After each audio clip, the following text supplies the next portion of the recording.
संपूर्ण देशभरात दहीहंडीचा उत्सव मोठ्या उत्साहात व आनंदात साजरा करण्यात आला। हजारो आणि लाखो रुपयांच्या दहीहंड्या, मनोरंजनात्मक कार्यक्रम, डीजेच्या तालावर नाचत तरुणाईने गोपालकाला साजरा केला। सोमवार सकाळपासूनच तरुण जोशामध्ये रस्त्यावर उतरले होते। यामध्ये मुलींचे गोविंदा पथकही आघाडीवर होते। गोविंदा गोविंदा गोविंदा गोविंदा गोविंदा गोविंदा गोविंदा गोविंदा गोविंदा गोविंदा।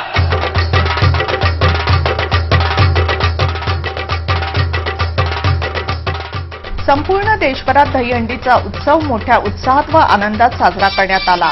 हजारो आणि लाखो रुपयाच्या दहीहंड्या, मनोरंजनात्मक कार्यक्रम, डीजेच्या तालावर नाचत तरुणाईने गोपाळकाला साजरा केला। सोमवारी सकाळपासूनच तरुण जोशामध्ये रस्त्यावर उतरले होते। यामध्ये मुलींचे गोविंदा पथकही आघाडीवर होते। पनवेल शहरातही अनेक ठिकाणी दहीहंड्या बांधण्यात आल्या होत्या। शेतकरी कामगार पक्ष पुरस्कृत दहीहंडी पाहण्यासाठी मोठ्या संख्येने नागरिक उपस्थित होते। तसेच नवीन पनवेल येथेही दहीहंडीचे आयोजन करण्यात आले होते। या प्रसंगी आमदार विवेक पाटील, माजी नगराध्यक्ष जय म्हात्रे, जिल्हा परिषद शिक्षण व आरोग्य सभापती बाळाराम पाटील, पंचायत समिती माजी सभापती काशीनाथ पाटील, उपसभापती देवीदास पाटील, कन्हा स्पोर्ट्स अकॅडमीचे उपाध्यक्ष रविशेठ पाटील, सदाशिव साबळे, राष्ट्रवादीचे पनवेल शहर अध्यक्ष सुनील गरत आदी सहित शेका पक्षाच्या पदाधिकाऱ्यांनी विविध गोविंदा मंडळांना भेट देऊन गोविंदा पथकांना शुभेच्छा दिल्या। एक आगळा वेगळा असा कार्यक्रम करून समाजाच्या समोर एक प्रबोधन करण्याचं काम जे त्यांनी केलेलं आहे त्याबद्दल त्यांचं सर्वांचं मी मनपूर्वक या ठिकाणी अभिनंदन करतोय। आणि विषय सुद्धा अतिशय त्यांनी चांगले घेतलेले आहेत। या दोन्ही विषय जे चांगले घेतलेले आहेत, त्रिभुवन हत्या असेल किंवा मरणोत्तर नेत्रदान असेल, हे दोन्ही कार्यक्रम समाजाच्या दृष्टीने अत्यंत गरजेचे, सामाजिक जाणीव ठेवून केवळ दहीहंडी साजरी करत असताना सामाजिक जाणीव ठेवून त्यांनी काम केलेलं आहे।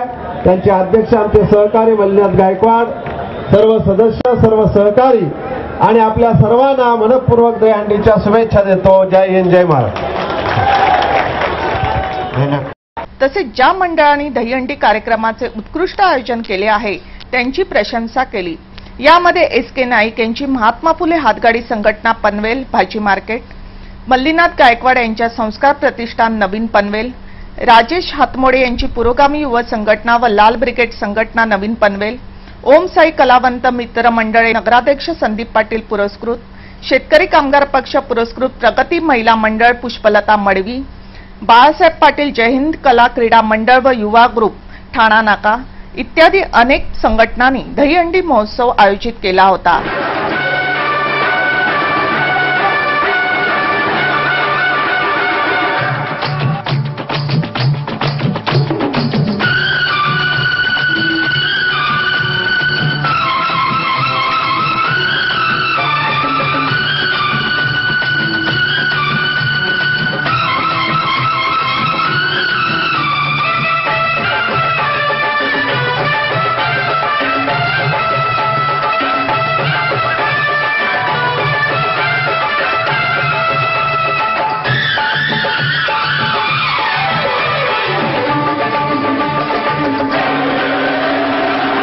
गया शोर सारी नगरी रे, सारी नगरी रे, आया बिरज का बाका संभाल तेरी गगरी रे। ओ आया बिरज का बाका संभाल तेरी गगरी रे। अरे मच गया शोर सारी नगरी रे, सारी नगरी रे, आया बिरज का बाका संभाल तेरी गगरी रे।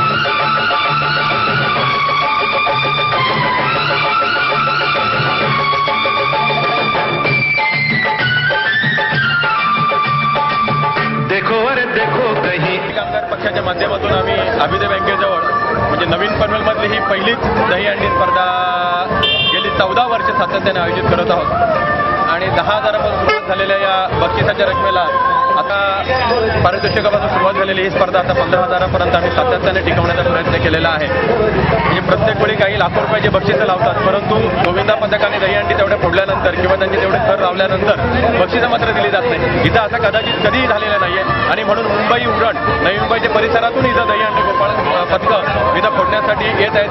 मोठ्या उत्साहानं इथं आम्ही महिला दहीहंडी पथक आणि पुरुषांची दहीहंडी पथक अशा पद्धतीच्या स्पर्धा आयोजित करत आहोत. यंदा पनवेल नगरपालिकेच्या माध्यमातून पनवेल शहरातील जे गोविंदा पथकं आहेत त्यांचा विमा म्हणजे ज्याला इन्शुरन्स उतरवण्याचा एक आम्ही आगळावेगळा उपक्रम पनवेल नगरपालिकेच्या माध्यमातून मी केला आणि यावर्षी पनवेल शहरातील 6 गोविंदा पथकांचा आम्ही इन्शुरन्स काढून दिलेला आहे. कुठलीही अपघाती घटना घडू नये अशी आमची मनोकामना असते, परंतु जर कदाचित असा काही प्रकार जर घडले तर त्या गोविंदा पथकाचं पूर्णपणे जवळजवळ 15 लाख रुपयाचं इन्शुरन्स या नगरपालिकेच्या माध्यमातून आम्ही करण्याचा मागणी केलेला आहे. चोरी करे माखन तेरा जिया भी चुराए, देखो अरे देखो कहीं ऐसा न हो जाए, चोरी करे माखन तेरा जिया भी चुराए.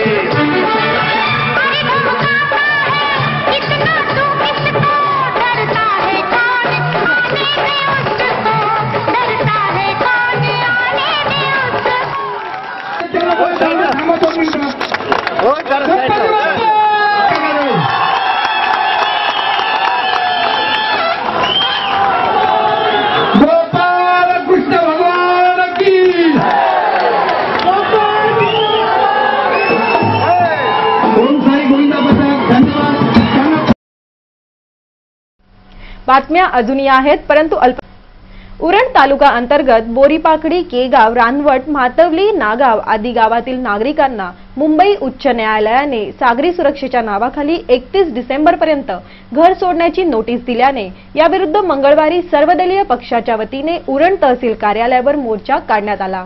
या मोर्चाला मार्गदर्शन करण्यासाठी आमदार विवेक पाटील उपस्थित होते. काँग्रेस सरकारच्या राज्यात प्रत्येक नागरिकाला जीवन जगणे मुश्किल झाले आहे. भ्रष्टाचाराला समूळ नष्ट करण्यासाठी अण्णा हजारे सारख्या समाजसेवकाला आमरण उपोषण करावे लागत आहे. भ्रष्टाचार व महागाईचा राक्षस एका बाजूला सर्वसामान्य माणसाला जगू देत नाही, तर दुसऱ्या बाजूला काँग्रेसच्या काळ्या राजवटीत आता मुंबई उच्च न्यायालयाने ही शेतकऱ्यांना आपले घर सोडण्याचा आदेश जारी केला आहे. उरण तालुका अंतर्गत बोरीपाखडी, केगाव, रानवड, मातिवली, नागाव आदी गावातील रहिवाशांना गाव सोडण्याचे आदेश मुंबई उच्च न्यायालयाच्या वतीने देण्यात आले आहे. सागरी सुरक्षेच्या नावाखाली या गावांना विस्थापित करण्याची मागणी सरकारतर्फे न्यायालयाला केली होती. त्यानुसार मुंबई उच्च न्यायालयाने 6 जुलै 2011 वरील गावातील रहिवाशांना घर व जमीन सोडण्याचे आदेश दिले. मुंबई उच्च न्यायालयाच्या निर्णयावर स्थानिक नागरिकांमध्ये असंतोष पसरला आहे. त्यामुळे मंगळवारी स्थानीय घर व जमीन बचाव समितीच्या वतीने उरण तहसील कार्यालयावर मोर्चा काढण्यात आला. या मोर्चामध्ये आमदार विवेक पाटील, आमदार प्रशांत ठाकूर, कॉम्रेड भूषण पाटील, जिल्हा परिषदेचे अर्थ व बांधकाम सभापती मनोहर भोईर, राष्ट्रवादीचे नेते गोपाळ पाटील, प्रशांत पाटील, कामगार नेता श्याम म्हात्रे, शिवसेना उपजिल्हा प्रमुख नरेश रहाळकर, पंचायत समिती सभापती निकिता भोईर, उपनगराध्यक्ष नाहिदा ठाकूर आदी मान्यवरांसह सर्व दलीय पदाधिकारी व कार्यकर्ता मोठ्या संख्येने सामील झाले होते. या प्रसंगी सर्व दलीय शिष्टमंडळाने तहसीलदार दिलीप वाळुंजांना निवेदन दिले. मागणी केली की वरील गावांना विस्थापित करून सुरक्षा तट बनविण्याच्या सरकारचा आदेश मागे घ्यावा व ग्रामवासियांना चिंतामुक्त करावे, अन्यथा प्रकल्प बाधित गावातील नागरिक आंदोलनासाठी रस्त्यावर उतरतील. यावेळी आमदार विवेक पाटील यांनी उपस्थित ग्रामस्थांना मार्गदर्शन करताना सांगितले की सेफ्टी झोन बाधित ग्रामस्थांना सर्वतोपरी मदत केली जाईल. मग ती न्यायालयीन लढाई असो वा रस्त्यावर उतरून आंदोलन करायचे असो किंवा विधानसभेत हा प्रश्न उपस्थित करायचा असेल, प्रत्येक ठिकाणी या निर्णयाविरुद्ध आवाज उठविला जाईल व बाधित गावातील नागरिकांना न्याय मिळवून दिला जाईल. झालेल्या शेतकऱ्यांच्या आंदोलनामध्ये 12.5%चा न्याय देशाला प्रस्थापित करून मिळवून देण्याचा हक्क किंवा तो निर्णय उरणच्याच शेतकऱ्याने घेतला होता, हे देखील या ठिकाणी आपल्याला एसईझेडच्या लढ्याच्या विरुद्ध या विभागातला शेतकरी लढला.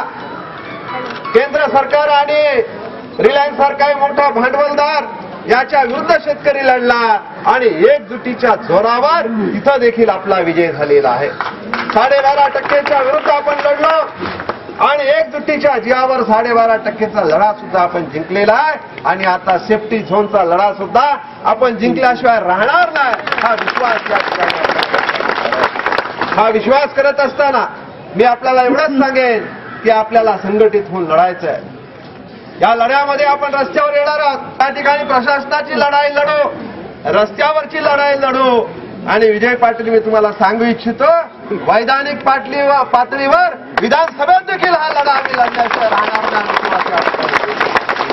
आपल्याला लढा लढायचा आहे.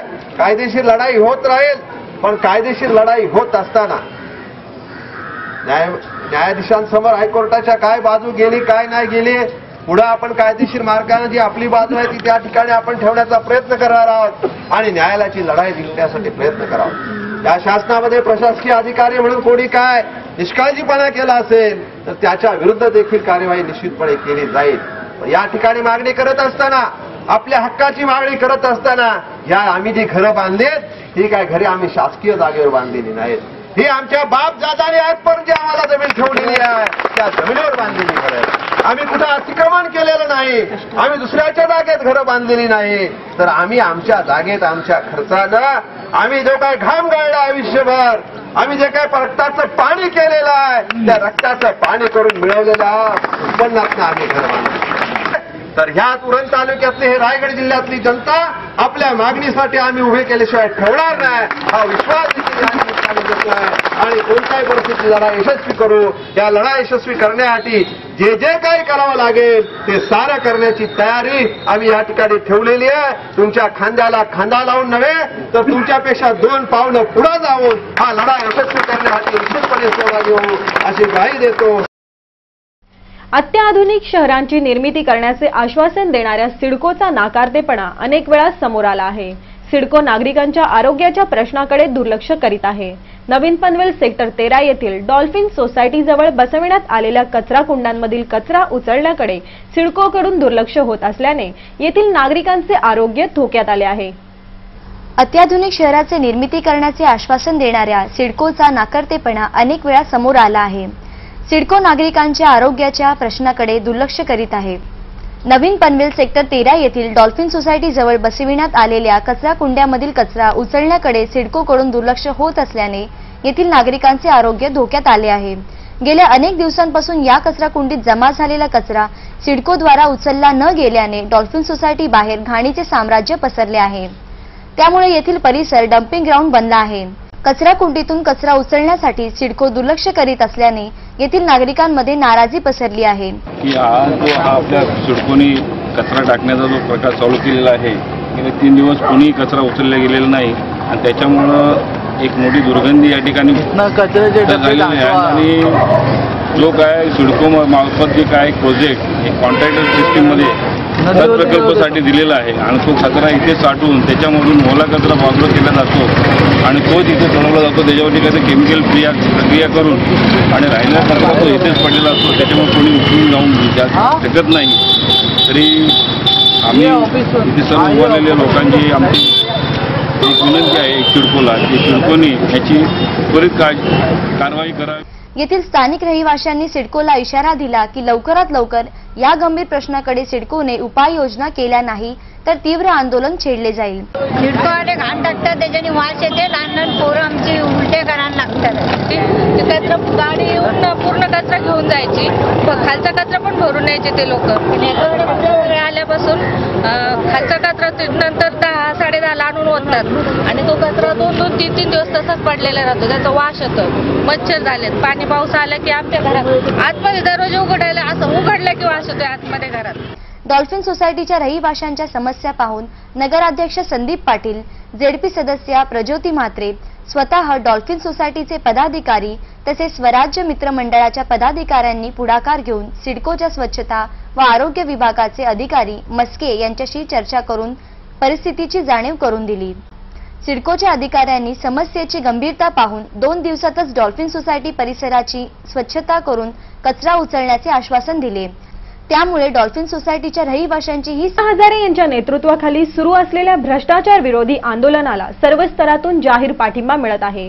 अण्णांचे उपोषण 8 दिवसांपासून सुरू असले तरीही अण्णांचा आत्मविश्वास जराही कमी झालेला नाही. परंतु उपोषणाच्या 8व्या दिवशी त्यांचे वजन 6 किलोने कमी झाल्याचे डॉक्टरांकडून सांगण्यात आले. तरीही जनमानसांचा वाढता पाठिंबा यातून अण्णांना बळ मिळते असे अण्णांचे म्हणणे आहे. अण्णांच्या समर्थनार्थ लाखो जनता रस्त्यावर उतरली आहे. अण्णा हजारे यांच्या नेतृत्वाखाली सुरू असलेल्या भ्रष्टाचार विरोधी आंदोलनाला सर्व स्तरातून जाहीर पाठिंबा मिळत आहे. अण्णांचे उपोषण 7 दिवसांपासून सुरू असले तरी अण्णांचा उत्साह व आत्मविश्वास जराही कमी झालेला नाही. तरुणांचा वाढता सहभाग व जनमानसांचा वाढता पाठिंबा यातूनच अण्णांना बळ मिळते असे अण्णांचे म्हणणे आहे. अण्णांच्या समर्थनार्थ लाखो जनता रस्त्यावर उतरली आहे. जनलोकपाल बिल मंजूर व्हावे या मागणीसाठी अण्णांचे उपोषण सुरू आहे. दररोज अण्णांना पाठिंबा देण्यासाठी मार्च मोर्चे काढण्यात येत आहेत. रविवारी अण्णांना पाठिंबा देण्यासाठी नागरिकांनी वेगवेगळ्या ठिकाणी मोर्चे आंदोलने काढले. तसेच अण्णा हजारे आगे बढ़ो हम तुम्हारे साथ रॅली, कॅन्डल माथे, भारत माता की जय, इन्कलाब जिंदाबाद अशा घोषणा देत सरकारचे लक्ष वेधून घेत आहेत.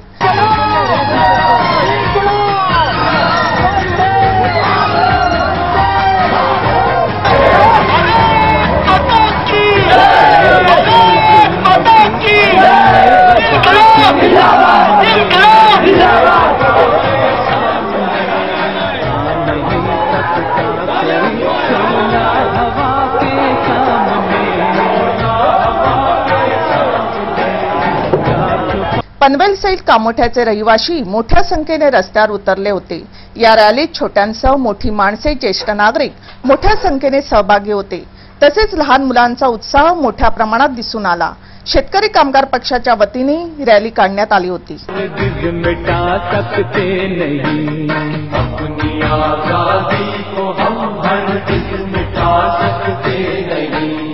सर कटा सकते हैं लेकिन सर झुका सकते नहीं.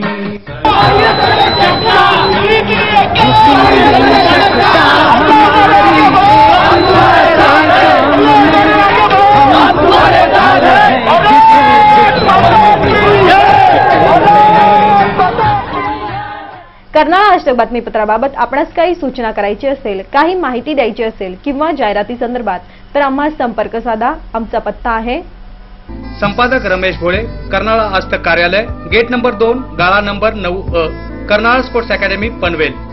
आमचे फोन नंबर आहेत 9323855055 किंवा 9970062185 आणि आमचा ईमेल आयडी आहे karnalaajtak@gmail.com.